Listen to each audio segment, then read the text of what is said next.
Hi hello welcome to నవ్య. ఇవాళ మనతో పాటు ఉన్నారు కాస్ట్యూమ్ డిజైనర్ గౌరీ నాయుడు. తను ఎన్నో చిత్రాలకి కాస్ట్యూమ్ని డిజైన్ చేసింది. చిరంజీవి గారు లాంటి మెగా స్టార్కే కాస్ట్యూమ్ డిజైన్ చేయడం అంటే మాటలు కాదు. ఐటీ ఫీల్డ్ నుంచి కాస్ట్యూమ్ డిజైనర్గా తన లైఫ్ ఎలా టర్న్ అయ్యింది, ఇంత సక్సెస్ఫుల్గా తన కెరీర్ ఎలా రన్ అవుతోంది, అసలు తన జర్నీ ఏంటి అని తెలియాలంటే ఒకసారి తనతో మాట్లాడాల్సిందే. హాయ్ అండి. హలో అండి. Hi, how you? Yeah fine, how you? Good, great. Costume designer అనగానే మిమ్మల్ని చూడగానే ఆ మాట వచ్చేలా ఉంది. థ్యాంక్ యూ అండి. So me family background and education ఏంటి అసలు? చదివిందంతా రాజమండ్రిలో. ఇంటర్ నుంచి ఐ మూవ్ టు వైజాగ్ వచ్చేసాం. తర్వాత ఇంకా హైదరాబాద్లో వచ్చి జాబ్ కోసం అని హైదరాబాద్ వచ్చా. సో ఏదైనా జాబ్ చేశారా మీరు, లేదంటే డైరెక్ట్ కాస్ట్యూమ్ డిజైనర్ అయిపోయి? లేదు, నేను ఇంజనీరింగ్ చేశానండి. So I worked in IT చేస్తున్నప్పుడు ఐ డిసైడెడ్ సంథింగ్ క్రియేటివ్ ఫీల్డ్లోకి వెళ్ళాలనుకున్నాను. అది డిజైనింగా ఆర్ మీలాగా ఇంటూ మీడియానా అని I was little sceptical because creative ఫీల్డ్లో ఉండాలని interest. I like writing. So ఎప్పుడు సంథింగ్ ఇంటూ ఆర్ట్స్ ప్లేస్లో ఉండాలని ఇంట్రెస్ట్ ఉండింది. సో జాబ్ 1 year చేసినాక దెన్ నేను మళ్ళీ ఫ్యాషన్ డిజైనింగ్ కోర్స్ చేశాను.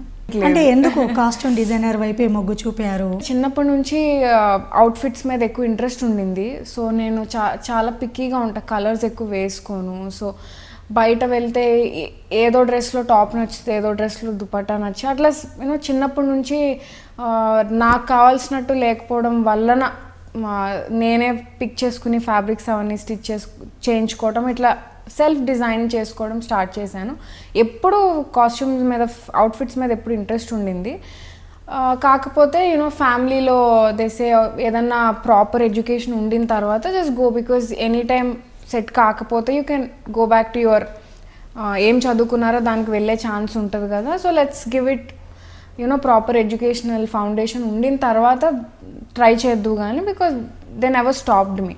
సో అందుకని చదివి ఒక 1 year జాబ్ కూడా చేస్తే ప్రాక్టికల్ నాలెడ్జ్లో ఇఫ్ నేను చేయగలుగుతాను, అసలు చదివేసి మిస్ చేయటం కాకుండా కొంచెం ప్రాక్టికల్గా జాబ్ కూడా చేద్దాము, because age is never barrier అని నమ్ముతాను. సో 20 yearsకి చేసేసి 30 years వస్తే ఇంకా చేయలేము అని నేను ఎప్పుడు అనుకోలేదు. So I gave my time to my education. So నేను అకాడమిక్స్లో కూడా బాగానే ఉన్నా. సో క్యాంపస్ ప్లేస్మెంట్ వచ్చింది కాబట్టి 1 year జాబ్ చేసిన తర్వాత దెన్ డిసైడెడ్ ఇది చేస్తే I will be more happy with my work అని అనిపించింది. సో మూవీస్ వైపు ఎలా వెళ్ళారు? అంటే అంత ఈజీ కాదు కదా మూవీస్ వైపు వెళ్ళాలి అని అంటే, మీకు ఆ రూట్ ఎలా దొరికింది? సో డిజైనింగ్ చేస్తున్న ఫైనల్ ఇయర్లోనే నాకు ఛాన్స్ వచ్చింది నా ఫస్ట్ మూవీకి. ఇంకా కంప్లీట్ అవ్వలేదు నా కాలేజ్ కూడా. సో అది ఫైనల్ ఇంకా ఒక 7-8 months ఉండింది కాలేజ్కి. అప్పుడు నాకు కామన్ ఫ్రెండ్ ఒకళ్ళు, so I have a common friend who is working in to the films, but ఫిలింలో కాదు, టచ్ ఉండింది ఆ ప్రొడక్షన్ హౌస్కి, ఒక మనసుకి, దానికి అలా. So that person pitched me in to the ఫిలింకి పిచ్ చేయలేదు. ఆల్రెడీ నిహారిక వాళ్ళ మదర్కి is also very enthusiast about costumes. So ఆ సినిమాకి వాళ్ళ మదర్ నిహారిక కాస్ట్యూమ్ చేయాలని అనుకున్నారు. సో తనకి ఎవరిని అసిస్ట్ చేసేవాళ్ళు, ప్రాపర్గా కాలేజ్ చేసి అకాడమిక్ నాలెడ్జ్ ఉన్నవాళ్ళు డిజైనింగ్లో, బికాస్ తన కలర్స్ మీద వాటి మీద ఏమన్నా తనకి హెల్ప్గా ఉండడానికి ఎవరినొకరిని చూస్తున్నారు, some girl who will help her out అని. సో అప్పుడు దెర్ ఈస్ ఎ రూట్, ఎవరిని ఉన్నారా తెలిసిన ఫ్రెండ్స్ అని అంటే that person pitched me that she's doing designing, ఇంకా అవ్వలేదు, but if she is a better fit for you, మీరు వెళ్ళొచ్చు అని. I didn't go on sets of the film because నాకు కాలేజ్ ఉంది కాబట్టి I told them pre production work అంతా చేసి పెడతాను కానీ నేను షూట్కి రాలేను అని I inform them. They were okay with that. Only pre production చేశాను. సో లుక్ అంతా డిసైడ్ అయిపోయి అవుట్ఫిట్స్ అన్నీ చేసేసి ట్రయల్ వేసేసే వరకు నా పని అయిపోయింది. సో షూట్కి వెళ్ళి రెస్ట్ ఆఫ్ ద వర్క్ నేను ఇంకా I'm not there. Okay, pre production work అయితే చేశారు, మరి కంప్లీట్గా ఫుల్ ఫ్లెడ్జ్డ్ తర్వాత ఎలా టర్న్ అయింది? కొన్ని కపుల్ ఆఫ్ మంత్స్ అయిపోయిన తర్వాత కాలేజ్ అయిపోయింది, ఇంకా కొంచెం బ్రేక్ తీసుకుని డిసైడ్ అవుదాము, ఆన్లైన్ ఆఫ్లైన్ స్టార్ట్ చేద్దామా, ఆన్లైన్లో డిజైనింగ్ పెడదామా ఏంటి అన్న డిస్కషన్స్ వచ్చేటప్పుడు నాకు కొనిదెల ఆఫీస్ నుంచి కాల్ వచ్చింది. సో సేయింగ్ దట్ సుష్మిత గారు ఈజ్ లుకింగ్ ఫర్ చిరంజీవి గారు వాళ్ళ అమ్మాయి, సో తను అసిస్టెంట్ గురించి చూస్తున్నారు. సో నేను మొత్తము పోర్ట్ఫోలియోస్ అన్నీ పట్టుకుని ఇంకా అయిపోయింది, ఎలాగోలాగా క్రాక్ చేయాలి డీల్ అని and I started I went to her. Interview చేశారు. షీ సెడ్ నాకు 3 days చూద్దాము, లెట్స్ సీ ఎట్లా వర్క్ చేస్తారు మీరు, ఎట్లా ఉంటావు నువ్వు. She wanted to see if I'm efficient enough to work in their team అని. సో ఒక 3 days చూసేకి డిసైడ్ అవుదాం అన్నారు. కానీ 1 dayలోనే I made it in to the family. అప్పుడు చిరంజీవి గారు 150th అండ్ మీలో ఎవరు కోటీశ్వరుడు షో కూడా చేస్తున్నారు అప్పుడు ఆ టైంలో. సో దానికి షాపింగ్కి వెళ్ళిపోయాం కలిసి, టుగెదర్ వి వెంట్. సో అక్కడి వరకు I felt I made it till there. So ఇంకా టైం, ఇంకా బోల్ ఇయర్స్ ఉంది కదా, we will get through the interview later in some film అనే అనుకున్నా. So I enjoyed the process so much. So అది 1 dayలోనే అంటే ఇంక మళ్ళీ 3 days అన్న డిస్కషనే ఇంకా రాలేదు. సో గౌరీ ఇది చేసే, రేపు పొద్దున్న మనం ఇక్కడికి వెళ్దాం, we started planning. Yeah, that's how I met her. It's been a 1.5-2 years of journey with her. So adi comfortable ga undi. Akkada ayin tarvata anyway when I'm coming back also I have that respect that I carried away with me. Oh, Chiranjeevi gariki chesaru, Charan ki chesaru. So I got my space already. Adi sustain avvadaniki kashtapaddanu. To work like so many hours of work, to be very quick, ekkado unna no holidays, nothing. So నేనేమన్నా plan వేసుకున్న shoot ఉంటే నేను miss చేసుకుని వెళ్ళాలి. So there is no holiday, there is no time. So morning ఎప్పుడో లేస్తే 20 minutes ఉన్నా I would come home and sleep for that 20 minutes and then again rush. So అలా కష్టపడ్డాను, కానీ ద ఆపర్చునిటీ రావటం I got lucky. But to sustain it నేను చాలా కష్టపడి ఉన్నాను. చిరంజీవి గారిని కలవడమే ఒక గొప్ప విషయం ప్రతి ఒక్కరి జీవితంలో. అలాంటిది మీరు చిరంజీవి గారితోటే వర్క్ చేశారు. ఎట్లా అనిపించింది ఆ వర్క్ ఎక్స్పీరియన్స్ అనేది? నేను చిరంజీవి గారిని ఫస్ట్ మీలో ఎవరు కోటీశ్వరుడు సెట్లో కలిశాను. That Sushmita garu introduced me, she's working with me Gauri అని చెప్పి. I still remember that was the first time and he's my favourite hero to be honest. అంటే చైల్డ్హుడ్ నుంచి, అంటే if who's your favourite hero అని చిన్నప్పుడు అడిగితే డెఫినెట్గా I use to say his name. And my mother is very big fan of his. So నాకు ఆయన చూసిన వెంటనే నేను మాట్లాడింది ఆయనకి అర్థం కాలేదు, నాకు కూడా అర్థం కాలేదు. అంటే I was two nervous to talk to him. చిన్నప్పటి నుంచి స్టార్ట్ చేసి ఉన్నదంతా ఆయనకి 5 minutesలో చెప్పేయాల్సి వచ్చింది. So I was two nervous. Side please అంత రిలాక్స్గా ఉండి కొంచెం వాటర్ కూర్చో, మాట్లాడదాం, ఇంకా మనం వర్క్ చేస్తాం కదా, అన్నీ ఒకరోజు చెప్దు కానీ డోంట్ స్ట్రెస్ యువర్ సెల్ఫ్ అని. దట్ అంత పెద్ద మెగాస్టార్ కూడా అంత స్వీట్గా ఉంటారు, అంత డౌన్ టు ఎర్త్ ఉంటారు అని. It's been great journey. నేను వర్క్ చేసిన వాళ్ళు అందరూ బయట నుంచి చూసి ఐ మైట్ ఫీల్ అసలు మనతో మాట్లాడతారా, అసలు చూస్తారా, will they respect my time or my work అని. But is extremely sweet person. Chiranjeevi గారికి కాస్ట్యూమ్ డిజైన్ చేసేటప్పుడు సుష్మిత గారు చెప్పినట్టుగా చేసుకుంటూ వెళ్ళారా? మీ ఓన్ ఏమైనా ఉందా? లేదు, సుష్మిత గారు కూడా ఎప్పుడు ఫ్రీడమ్ ఆఫ్ థాట్స్ ఉంటాయి. సో నేను చెప్పిందే చేసాను కాదు. She also is very team స్పోర్ట్గా ఉంటారు. So she take ideas from everybody in the team. So ఇంకెవరన్నా ఉన్నా కూడా సో అది ది బెస్ట్ అవుట్పుట్ రావడానికి చూస్తాం. సమ్ టైమ్స్ అది వర్కౌట్ అవుతుంది, సమ్ టైమ్స్ నాది వర్కౌట్ అవుతుంది. So it's a team effort. So she never ఇదే చేసేసి అని లేదు. సో నాకు అందుకని ఎక్స్పీరియన్స్ ఎక్కువ వచ్చింది to work, how to work with fabrics అని. చెప్పిందే చేసి ఉంటే నాకు కొంచెం కష్టమయ్యేది ఎలా చేయాలి అని, బికాజ్ స్పూన్ ఫీడింగ్ ఎక్కువ అయిపోయి ఉంటుంది కాబట్టి. బట్ సుష్మిత గారితో it's always a learning experience. రంగస్థలంలో చేశారు. రంగస్థలంలో కూడా సుష్మిత గారికి అసిస్టెంట్గానే చేశా. అది కూడా ఇంకా ఈ చాలా 1 year అయిపోయింది. ఖైదీ 150 అండ్ మీలో ఎవరు కోటీశ్వరుడు అయ్యేసరికి. సో అప్పటికే చాలా ఇయర్స్ అసిస్టెంట్గా చేశాను కదా. I also wanted to have my own work visible to people అని అనిపించింది. ఆ టైంలో చరణ్ సార్ అప్పుడు కొనిదలకి ఆయనే ప్రొడ్యూసర్ ఖైదీ 150 కాబట్టి హీ ఆల్సో పర్సనల్గా నా వర్క్ అంతా చూసున్నారు. సో ఆయన ఆల్సో సుష్మిత గారితో ఇది కూడా చేయి రంగస్థలం కూడా, బికాజ్ ఇది కూడా రీజనల్ ఫిలిం కదా. సో సుష్మితకి నువ్వు బెస్ట్ టీమ్ ఉంటావు, assist her in the film అని he only pitched it. So ఒకరోజు సుష్మిత గారు ఫోన్ చేసి చరణ్ పిలుస్తున్నారు వెళ్ళు అని అంటే నేను I went and met him. మీరు ఎవరి మాట ప్రకారం వెళ్ళిపోతారు? డైరెక్టరా, ప్రొడ్యూసరా, హీరోకి తగ్గట్టు హీరో చెప్పిన సజెషన్స్ తీసుకుంటారా? సుకుమార్ గారు పిచ్ చేస్తారండి, అంటే and art director, DOP, colours అంతా ఫస్ట్ ఇవి 3 peopleతో డిస్కస్ చేస్తూ ఉంటాము. సో అది డిస్కస్ చేసిన తర్వాత దెన్ ఫిట్ గురించే చరణ్ సార్ మాట్లాడతారు కానీ ఇదే కావాలి అని ఆయన చేయరు. Because we go through the looks కాబట్టి ఫిట్టింగ్ నచ్చకపోతేనే మనకి యాక్టర్స్ ఇన్వాల్వ్ అవుతారు. Otherwise it's call from director.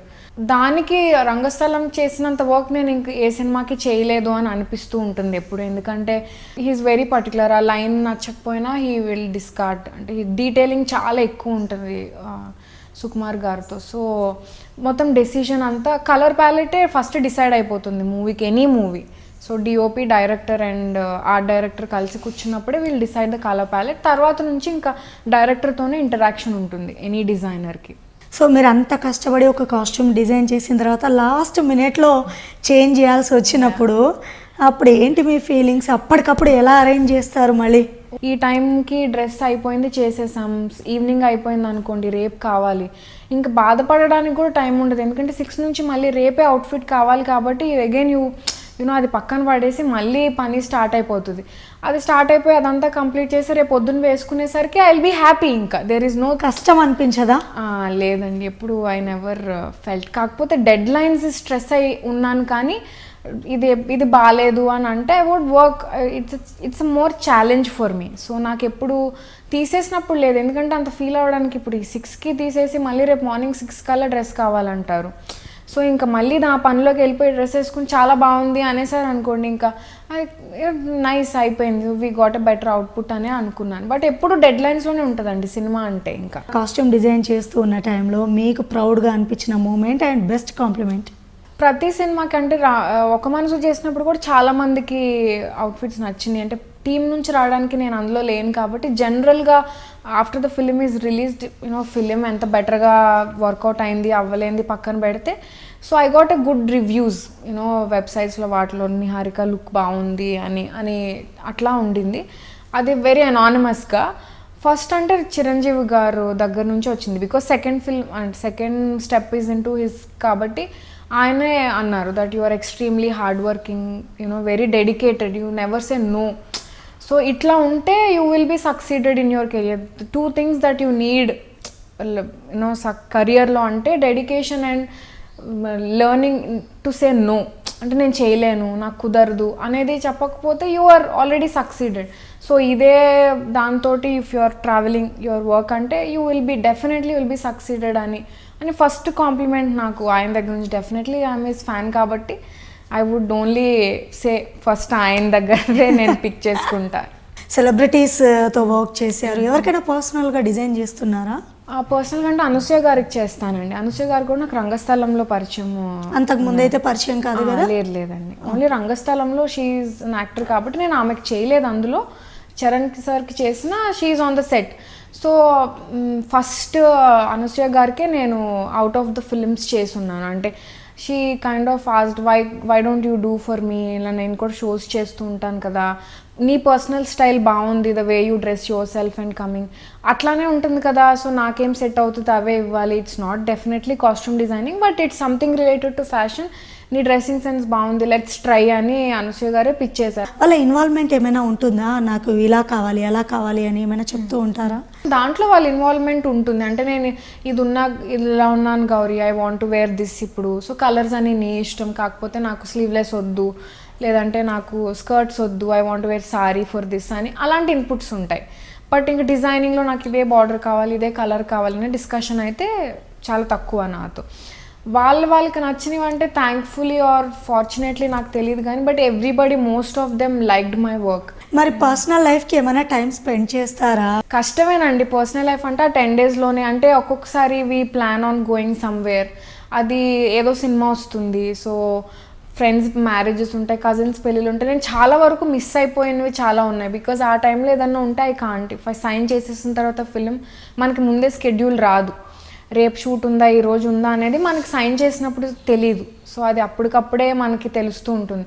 నేను చాలా ప్లాన్స్ వేసుకుని మిస్ చేసిన డేస్ కూడా ఇప్పటికీ అంతే. ఇప్పుడు I have to go to wedding అంటే అది ఆ షూట్ పడిందంటే నేను అది క్యాన్సిల్ చేసుకోవాల్సి వస్తుంది. పర్సనల్ లైఫ్ అంటే I maximum try to give it as much time, కానీ బట్ తక్కువే చెప్పుకోవాలి. ఇంతకు ముందు లైఫ్కి ఇప్పటికీ అయితే చాలా డిఫరెన్స్ ఉంది. టైమింగ్స్ ఉండవు కాబట్టి అండి. టైమింగ్స్ ఉంటే వేరు, మాకు సాటర్డే సండేస్ కూడా ఉండవు కదా, సో అందుకని మిస్ అవుతూ ఉంటాము. ఉంటే ఎట్ ఏ స్ట్రెచ్ ఫ్రీ ఉంటాం. అది ఇప్పుడు ప్రస్తుతానికి లేదు, ఎట్ ఏ స్ట్రెచ్ ఫ్రీ ఉండడానికి లేదు. ఎందుకంటే అనసూయ గారికి చేస్తాను, అనసూయ గారు టీవీలో ఎప్పుడు బిజీ ఉంటారు, సినిమాలు ఎక్కువ చేస్తున్నారు ఈ మధ్యన. సో ఇవైతే మధ్యలో గ్యాప్స్లో అనసూయ గారికి చేస్తూ ఉంటాను. అవి కాకపోతే అప్పుడప్పుడు క్లయింట్స్ తీసుకుంటూ ఉంటాను, ఎవరన్నా మరీ ఇంపార్టెంట్ అయితే. హరితేజ గారికి చేస్తుంటాను అప్పుడప్పుడు షోస్కి. అట్లా టీవీలో కొంతమంది అడిగిన వాళ్ళు ఉంటారు, వాళ్ళకి చేసేస్తూ ఉంటాను. సో ఖాళీగా ఎప్పుడు లేను, ఖాళీగా ఉండలేను కూడా, అలవాటు అయిపోయి చాలా ఇయర్స్ నుంచి చేసి చేసి చేసి ఒక రోజు ఖాళీగా ఒకటే రోజు ఉండగలుగుతాం maximum. So even my husband is in to production currently, ఆయన కూడా producer. So he's also most of the times తను కూడా బిజీ ఉంటారు. సో ఇద్దరికి దొరికిన టైంలో we spend as much time as possible. గద్దలకొండ గణేష్లో శ్రీదేవి గెటప్, ఎల్లుచి గోదారమ్మ సాంగ్, దానికి కూడా మీరే డిజైన్ చేశారు కదా. అసలు అంత సింపుల్ టాస్క్ అయితే కాదు. శ్రీదేవి ఒకప్పుడు వేసుకున్న గెటప్ మళ్ళీ పూజా హెగ్డేకి అని అంటే ఎలాంటి కేర్ తీసుకున్నారు? It is actually a challenge. It took a while for me to proper colour రావడానికి, సిమిలర్ కలర్ రావాలి కదా. సో చాలా రోజులు డై చేసి ఫ్యాబ్రిక్ని తీసి సెట్ కాలేదు, మళ్ళీ తీసి మళ్ళీ పెట్టి మళ్ళీ తీసి లాట్ ఆఫ్ శాంప్లింగ్స్ ఎక్కువ చేశాను డ్రెస్ చేసే ముందు, కలర్ రావడానికి. దాని మీద ఎలాంటి వర్క్ ఉంది, ఎంబ్రాయిడరీ ఉంది, జ్యువెలరీ కూడా. జ్యువెలరీ అంతా ఇప్పుడు అలాంటి జ్యువెలరీ డెఫినెట్గా దొరకదు. రాఘవేంద్రరావు గారి సినిమాలు అంటే అలాంటి జ్యువెలరీ రెప్లికేట్ చేయడం చాలా కష్టం. అదంతా పిన్ టు పిన్ నేనే చేశాను. సో ఒక మాంగ్టికా కొంటే ఇక్కడ ఇలా ఇలా చైన్స్ ఉంటే వేరే చైన్స్ యాడ్ చేసి హుక్ వేసి, సో దట్ జ్యువెలరీ అంతా నేను కూర్చుని డిజైన్ చేశాను. అదంతా డైరెక్ట్గా కొనింది లేదు. ఆ జ్యువెలరీ చాలా పెద్ద టాస్క్ రాఘవేంద్రరావు గారి సినిమా కాబట్టి, డ్రెస్ కన్నా. బికాజ్ డ్రెస్ అంటే కలర్స్ అవి నాకు తెలిసిన పని కాబట్టి నాకు ఛాలెంజింగ్గా ఉన్నా నేను 2-3 డేస్లోనే నాకు అయిపోతుందిలే అనే నమ్మకం నాకు ఉంటుంది. జ్యువెలరీ చేయటమే నాకు చాలా కష్టమైంది. అది రిలీజ్ చేసినప్పుడు రాఘవేంద్రరావు గారే రిలీజ్ చేశారు ఆ సాంగ్ కూడా. ఆయన అయితే ఇది నా డ్రెస్సే అనుకున్నాను, నువ్వు కొత్తగా చేసావా అని అన్నారు. So that was very big compliment for me. ఎవరి దగ్గర వర్క్ చేయడం ఈజీగా ఫీల్ అయ్యారు, ఎవరి దగ్గర వర్క్ చేయడం కష్టం అనిపించింది? పీరియడ్ ఫిల్మ్స్, పీరియడ్ డ్రామాస్ కొంచెం కష్టం అవుతాయి. రెగ్యులర్గా స్టైలింగ్ అనుకోండి ఇట్స్ ఈజీ, బికాజ్ ఇప్పుడే కదా ఎలా బట్టలు వేసుకుంటారు, ఎలా హెయిర్ స్టైల్స్ ఉంటాయి, it's very easy. So period ఫిల్మ్స్కి వెళ్తేనే కొంచెం కష్టం ఉంటుంది, ఎందుకంటే అప్పుడు ప్రింట్స్ వేరు, అప్పుడు స్టైల్ వేరు, అదంతా. కాబట్టి అవి ఛాలెంజింగ్గా ఉంటాయి. ఇప్పుడు వేసుకునేవి షాపింగ్ చేసేసినా అయిపోతుంది, వేరే వేరే ఊర్లు వెళ్ళి షాపింగ్ చేసినా అయిపోతుంది. కానీ పీరియడ్ ఫిల్మ్స్కే it's been a task. Rangasthalam period film అయింది, గద్దలకొండ గణేష్లో పీరియడ్ కూడా ఉండింది. వరుణ్ తేజ్ పూజా హెగ్డే ఎపిసోడ్ అంతా పీరియడ్ డ్రామానే ఉంటుంది. సో ఈ మధ్యన కంప్లీట్ ఫిలిం చాలా తక్కువ మంది చేస్తారండి డిజైనర్స్, ఓన్లీ హీరోకి హీరోయిన్స్కి చేస్తారు. నేను గద్దలకొండ గణేష్కి ఎంటైర్ ఫిల్మ్కి చేశాను, like hero, heroine, character artist, everybody in the film, even the rowdies, goondas, everybody on the set I did. So అది నాకు ఎక్కువ ఛాలెంజింగ్గా కూడా ఉండింది, because there is no other designer. ఇప్పుడు హీరోకి చేసి హీరోయిన్కి చేసి ఒక 10 to 15 క్యారెక్టర్ ఆర్టిస్ట్స్ ఉన్నారు అందులో. Everybody are well known, Prabhas Sreenu garu, all extremely everybody needs me. ఎందుకంటే అందరికీ చేంజ్ ఒకటే టైంలో అవుతుంది. 9కి షూట్ అనుకోండి, 9కి అందరు రెడీ అవుతారు. ఎవ్రీబడి వాంట్స్ గౌరీ గౌరీ గౌరీ గౌరీ గౌరీ అది గౌరీ అది. So I have to just run through out the set వాళ్ళు వెళ్ళే వరకు. సో ఆఫ్టర్నూన్ 12, మార్నింగ్ 6 నుంచి ఆఫ్టర్నూన్ వరకు అసలు ఖాళీనే ఉండదు. అది ఎక్కువ ఛాలెంజింగ్గా ఉంటుంది. హీరోకి ఒకరికే చేసామనుకోండి కొంచెం ఒకటే కదా, ఒక్క మనిషికే చేయాలి కాబట్టి అంత గ్రౌండ్ వర్క్ అంత ఉండదు. గౌరీ అపార్ట్ ఫ్రమ్ చిరంజీవి గారి ఫ్యామిలీతో కాకుండా ఇంకా ఏ హీరోస్తో వర్క్ చేశారు? అంటే half of the films mega ఫ్యామిలీతోనే అయిపోయాయండి, టు బి ఆనెస్ట్. వరుణ్ వరకు అక్కడే అయినాయి. అవి కాకుండా నేను రాహుల్ విజయ్ అని సూర్యకాంతంలో హీరో ఉంటారు, ఆయనతో 3 ఫిలిమ్స్ అట్లా చేశా. అనసూయ గారికి చేశాను couple of films. Female oriented సినిమాలో ఒక 2 చేశాను నందిత శ్వేతతో. సంపత్ నంది గారి ప్రొడక్షన్లో ఒక ఫిలిం వస్తుంది సింబా అని, దానికి చేశానండి. And paper boy director Jayashankar అని ఉంటారు, ఆయన ఒక ఫిలిం చేస్తున్నారు దిస్ ఆంథాలజీ లాగా, దానికి చేశాను. మా సినిమాలు 2 చేశాను. సో అవర్ ప్రొడక్షన్లో అక్షర అని ఒక సినిమా చేశాను, అందిత ఉంటారు. ఇప్పుడు శశివదని అని ఒక సినిమా చేస్తున్నా. సో అవుట్డోర్స్కి వెళ్తూ ఉంటారా మీరు? అప్పుడు ఎలా ఉంటుంది? ట్రావెలింగ్ ఎక్కువే ఉంటుంది, depending upon the schedule times. ఒక్కొక్కసారి 1 month ఉంటుంది, ఒక్కొక్కసారి 15 days ఉంటుంది. సో రెడీ అవ్వాలి. రంగస్థలంకి అయితే మంత్స్ బయటనే ఉన్నాం. అది చాలా దట్ వాజ్ అక్కడ సిగ్నల్స్ కూడా ఉండే, ఫోనే లేదు అసలు. ఫోన్ చేయాలంటే పాత సినిమాలో చూపించినట్టు ఒక ల్యాండ్లైన్ ఉండేది, అందరు లైన్గా నుంచి ఒకరి తర్వాత ఒకరు వెళ్ళి ఫోన్ మాట్లాడుకోవడం అట్లా ఉండేది ఆ టైంలో అయితే. సో ఇంకా తర్వాత కూడా 15 days తమిళ్ సినిమా అంతా 1 month అక్కడే ఉన్నాను. So it's lot of travel include అవుతుంది డెఫినెట్గా, ఫ్యామిలీని మిస్ అవుతాం కానీ but it's also very new experience to go somewhere and shoot కాబట్టి అది ఎక్సైటెడ్గానే ఉంటుంది. ఎప్పుడు వాళ్ళు అవుట్ఫిట్ రెడీ చేసుకుని సీన్కి వెళ్ళి ఆ సీన్లో ఓకే అంతవరకు మనం అక్కడే ఉండి మేము చూసుకోవాలి. సో ఏమైనా రిపీటెడ్ కాస్ట్యూమ్ అయినా కంటిన్యూటీ అయినా అసిస్టెంట్స్ వాళ్ళు మేనేజ్ చేస్తారు. If it's a fresh outfit that we need to వెళ్ళి ఉండవలసి వస్తుంది. డిపెండింగ్ అపాన్ యాక్టర్స్ కూడా, వాళ్ళు ఉండమని అడిగితే డెఫినెట్గా ఉంటాను, పర్వాలేదు అని అంటే then I will go. But my job includes being there on the set. Cloth colours తోటి చాలా వేరియేషన్ వస్తుంది అని వింటుంటాము. సన్నగా కనబడము, పొడవుగా కనిపించడము, కలర్లో ఉంటుందా లేకపోతే ఏంటి అసలు డిజైన్ చేయడంలో ఉంటుందా? ఆ లుక్ చేంజ్ అనేది ఎట్లా వస్తుంది? కలర్స్లో డెఫినెట్గా ఉంటుందండి, బికాజ్ కలర్స్ మీరు జనరలీ షూట్స్ చేసినప్పుడు కూడా వైట్ అయితే రిఫ్లెక్ట్ అవుతుంది అంటారు. So there are lot of things that colours does. So కొన్ని ఇల్యూజన్ ఇస్తాయి, కొన్ని షాడోస్ ఉంటాయి. డార్క్ కలర్స్కి ఎప్పుడు షాడోస్ ఉంటాయి. షాడోస్ ఉండడం వలన డెఫినెట్గా కొంచెం లీన్గానే కనిపిస్తాం. ఫర్ సపోజ్ బ్లాక్ అవ్వనియండి ఏదైనా, షాడోస్ ఉండడం వలన మన ఎగ్జాక్ట్ సిలువేట్ ఎంత ఉందో జనరలీ తెలియదు. వైట్ ఉంటే మొత్తం తెలుస్తుంది ఎక్కడ ఎండ్ అయ్యి, రిఫ్లెక్షన్ ఉంటుంది తప్పితే షాడో తక్కువ ఉంటుంది ఫ్యాబ్రిక్స్కి. ఇప్పుడు బ్లాక్ ఇలా పడితే తెలీదు మనకి, సో బాడీ ఎంత స్పేస్లో ఉంది అంత తెలీదు. స్ట్రైప్స్ అయితే ఇల్యూజన్ ఇస్తుంది, పొడుగ్గా ఉన్నట్టు కనిపిస్తుంది. వైడ్గా లైన్స్ ఉంటే ఎక్కువ ఎంత డిస్టెన్స్ ఉందో మనకి మెజర్ చేసినట్టు తెలిసిపోతుంది, ఓహో ఇంత ఉన్నారా అని. లైన్గా ఉంటే పొడుగ్గా ఉన్నట్టు, ఇట్స్ ఇల్యూజన్ అండి డెఫినెట్గా. మీరు చేసినటువంటి ఇన్ని మూవీస్లో బడ్జెట్ పరంగా తీసుకున్నట్లయితే అప్పుడప్పుడు మీరు ఎక్స్పెక్టేషన్స్కి రీచ్ అవ్వకపోవచ్చు. ఆబ్వియస్గా అన్ని సినిమాలకి సేమ్ పే డెఫినెట్గా ఇవ్వరండి. పెద్ద సినిమాకి పెద్ద బడ్జెట్స్ ఉంటాయి, చిన్న సినిమాకి డెఫినెట్గా చిన్న బడ్జెట్స్ ఉంటాయి. సో ఆ స్కేల్ ఆఫ్ ద ప్రాజెక్ట్ని చూసి నేను డిసైడ్ అవుతానండి. అంటే sometimes if the pay is not good and the movie is okay, I don't sign the film, because I never wanted to do too many films if they are not good. ఈ cinema చేస్తే మనకు మంచి పేరు వస్తుందా లేదా అనే ఫ్యాక్టర్నే నేను decide చేసుకుని చేస్తాను. సో ఆ టైంలో నాకు సమ్ టైమ్స్ మూవీ అయిపోయి ఇంకా వేరే మూవీకి టైం ఉండి నేను చాలా ఖాళీగా ఉంటే then I would sign a project even if it's good or not good, నేను అది చేస్తాను. If the pay is good sometimes, if there is so much time for me అంటే చేస్తాను. పెద్ద సినిమాలకి పెద్ద పే ఉంటుందండి, బడ్జెట్స్ వర్కౌట్ చేస్తాము. I quote something, if it is not working out will have a lot of discussion about it and నచ్చితేనే చేస్తానండి end of the day. So ఒక తెలుగు అమ్మాయి అయ్యి ఉండి కాస్ట్యూమ్ డిజైనర్గా సక్సెస్ఫుల్గా మీరు ఈ మూవీ ఫీల్డ్లో మీ కెరీర్ని ఇన్ని ఇయర్స్ నుంచి బ్యాలెన్స్ చేస్తూ వస్తున్నారు. ఎంతోమంది కాస్ట్యూమ్ డిజైనర్ నేర్చుకున్న అమ్మాయిలు కూడా మూవీ ఫీల్డ్కి రావాలంటే భయపడతారు. సో వాళ్ళకి మీరు ఇచ్చేటటువంటి సజెషన్స్ ఏంటి? ఎనీ ఫీల్డ్లో నాకు అనిపిస్తుంది ఏంటంటే you have to love your job, కన్సిస్టెంట్గా ఉండాలి, పేషెంట్గా ఉండాలి. సో అన్ని రోజులు ఒకలా ఉండవండి. You should always be ready to accept whatever comes your way. అంటే ఇది రాలేదు కదా అని you can't just get sad and అట్లా లెథార్జిక్ అట్లా ఉండి నాకు ఇది రాలేదు అంటే ఐ వర్త్ అనే ఫీలింగ్ ఎప్పుడు you shouldn't give yourself that question at all. So ఇది కాకపోతే ఏం చేయగలుగుతాము అనేది especially in films you never knew if you are going to get another project next వస్తుందా లేదా అనేది it's always very sceptical.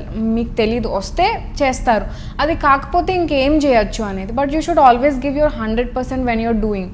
So ఇది చేసేసి ఇంకొకటి చేసేసి అలా 4-5 చేస్తే you are not always present in that moment.